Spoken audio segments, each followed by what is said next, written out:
Yung continuous na video natin sa ating gisag ng ating tinola. So, nag-start na ako maglagay ng ating luya dito mga kalodi. So, katugsong ito ng live natin na naputol. Gaya nga ng sabi ko is mahina yung internet dito sa kusina. So, yan. So, ayun yung mga panangkap natin at ito yung ating chicken.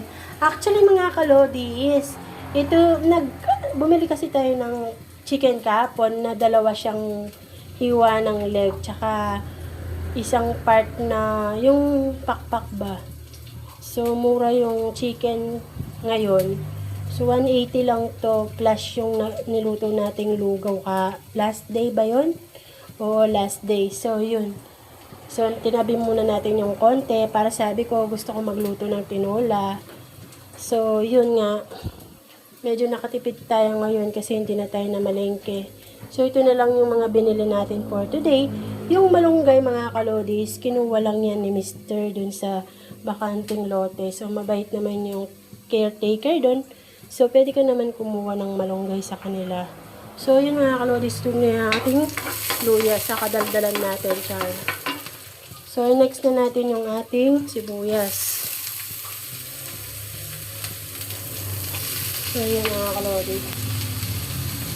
Then, last time pala, nagluto tayo ng isda, di ba po ba? So, nagtira ako ng isang piraso. So, sabi ni Mr. sali ko daw sa tinola. Pero parang ang pangit naman, may kasamang isda yung tinola. Naglilihi talaga si Mr. Char. So, yan, okay na yung ating mga sinangkutsang mga pangrekado. Ilalagay na natin yung ating chicken. Haluin lang natin. So, yun. Mapapansin nyo, may isang drumstick tayo dito mga kalodi. Yan, yung part na yan na lagi kong binibigay kay Bayang Yang. Basta chicken yung ulam, laging drumstick yung tinatabi ko para sa kanya. Then, sometimes, medyo pag nakaluwag-luwag kami, mga kalodi, bumibili kami ng ulam, yung like yung grilled chicken, laging part na legs yung binibigay ko sa kanya. Kasi, hindi siya mahihirapan kainin yan. Hawakan na lang niya, diretso na.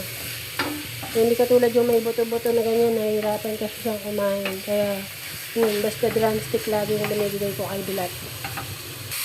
So, lalagyan na natin siya ng paminta.